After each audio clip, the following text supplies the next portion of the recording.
Hey, so what's up, boxing crew? I'm gonna give you my pound per pound list. Basically, let me break down my criteria before I start giving you the names of the fighters. Um, so basically, this is what I consider pound per pound. If you had one weight that every fighter could be at, let's say every fighter was a 160 pounder. Let's say you had a magical machine and it made every fighter exactly the same weight.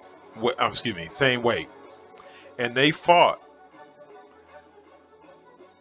Each one of them fought in a tournament, round robin tournament.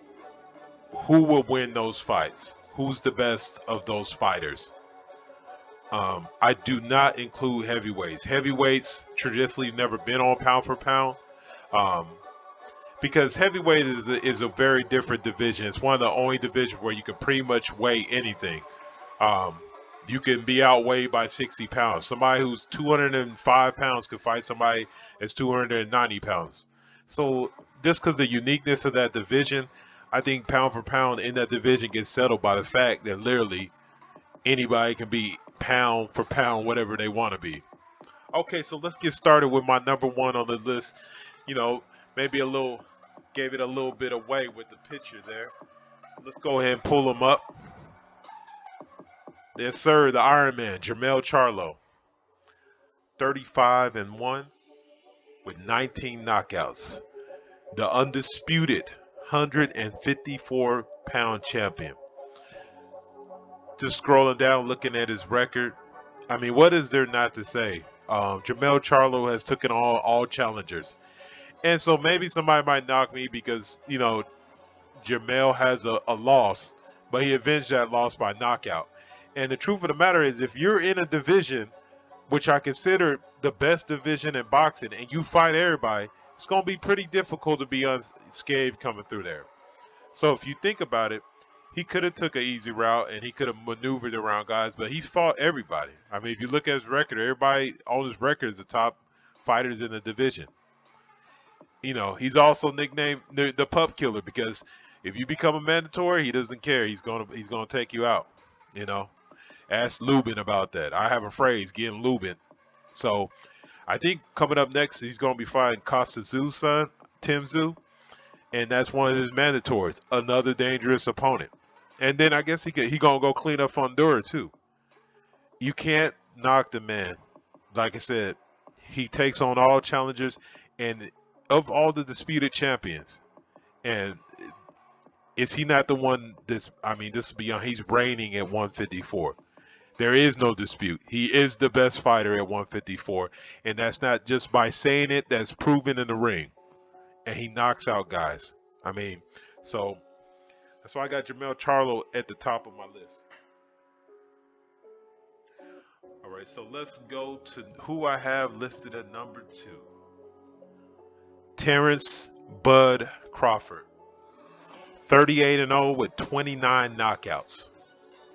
Currently reigning at 147, the former undisputed 140-pound champion. Um, what is there not to say about Bud Crawford? He's skill set is immense. He can fight left-handed, right-handed, doesn't matter. Um, in this division, he recently got a real good knockout over against Sean Porter. He's slowly proving himself, but like I said, with his undisputed accolades, um, and basically he's being unbeaten. I just feel like he's number two at this point in time. Now, here's going to be a weird caveat because when I pull up my number three guy, Mr. Errol Spence, I can almost say these guys might be interchangeable, but the good thing about number two and number three, and I'm not wishing, I'm booking it. This fight's going to happen, so we won't have to debate this. So for now, Errol Spence will sit at my number three spot. This is the unified champion. He has three of the four belts. Terrence Crawford having the other one. He has never been defeated. He is 28-0, 22 knockouts.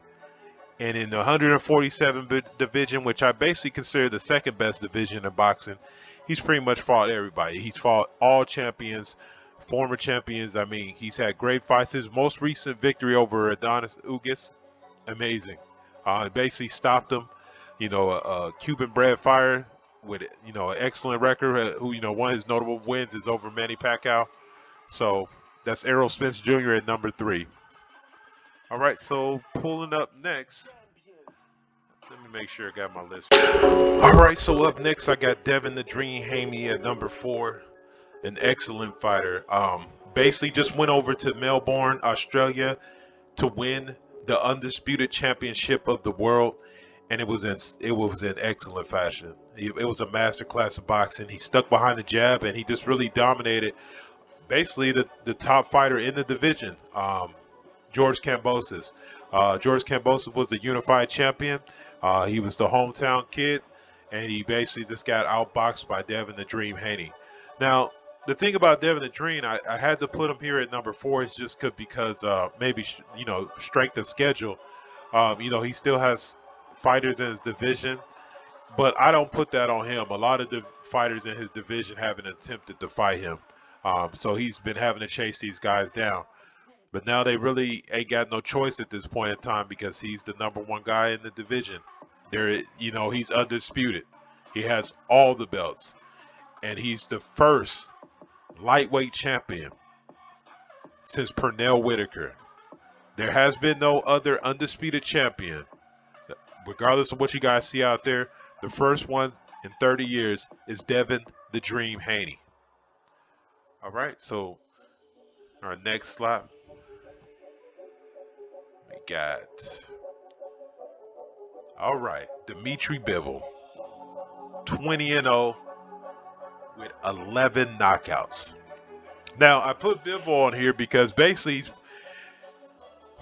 his rise recently is over a fighter by the name of Canelo Alvarez. Canelo Alvarez was probably listed on the majority of people's pound per pound list as number 1. If you get a win over that guy, you have to put him on the list. Furthermore, like I said, by my criteria, his skill set is comparable. I can see him getting, like I said, if these guys were all the same site, he would make a good showing for himself. Now, there's still some work to do at 175, but just the fighter heart in him, because a lot of people wanted to use the rationale that, it was the size, that's why he beat Canelo. He said he's willing to come down to 168 where Canelo is the king at and beat him there as well. If he does that, that definitely is more than a signature win as a pound per pound fighter.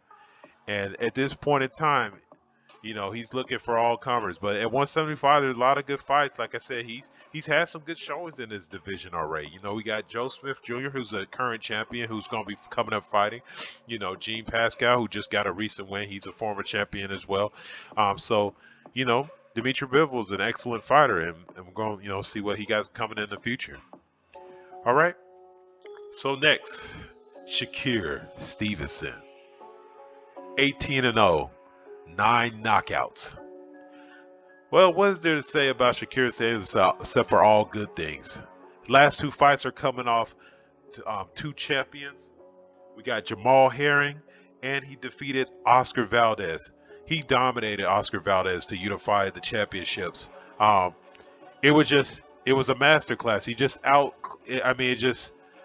You could see there's levels. That Oscar Valdez was an excellent champion in this division, and Shakur just made it look like easy work.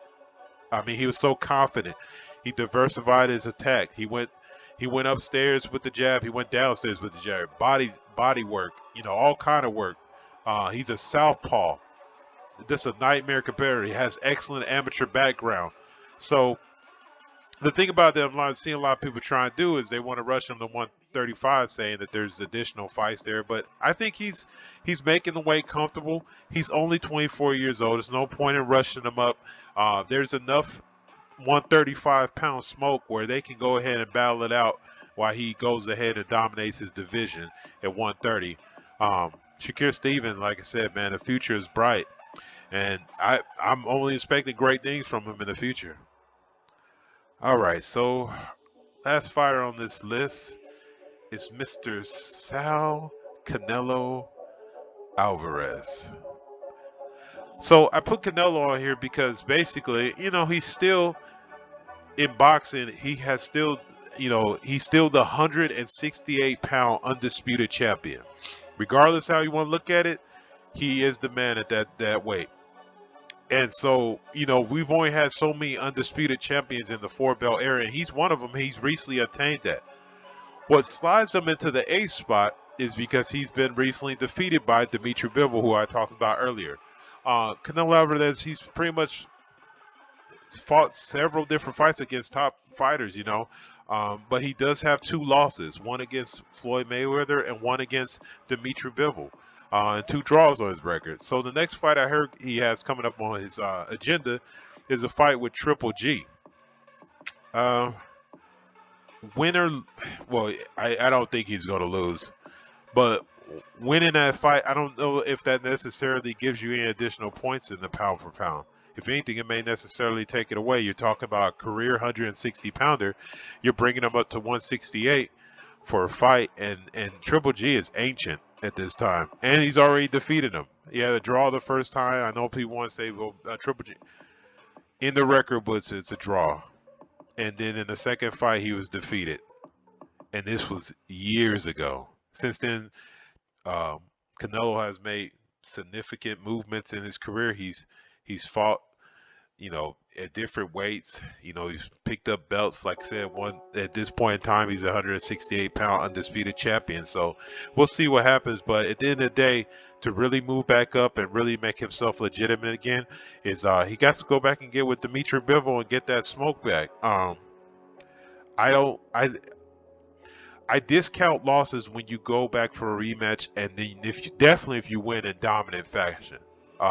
So if he was to get Bivol back in the ring and knock him out or something, or win 11 rounds to 1, then basically to me that's almost like the loss not being there. So, but until then, he has to show me something to get back up in here. But like I said, his skill set is still formidable against the majority of boxers. Especially in his division. There's a lot of fighters in his division for him to really make his name back and reclaim the throne. I don't know if I necessarily had him number one pound for pound, but he was at least in the top 5 up till the recent defeat. So, okay, well that's my pound for pound list. Just hit me up in the comments. Let me know what you think about it. Saying if you got something different or you want, think some guys need to move around spacing. But like I said, remember my criteria is based on if everybody's the same weight and they fought, who would be the winner and, who would win in these fights. And this is how I would see these fights coming up. So thank you for listening. This is the King of Kings Boxing.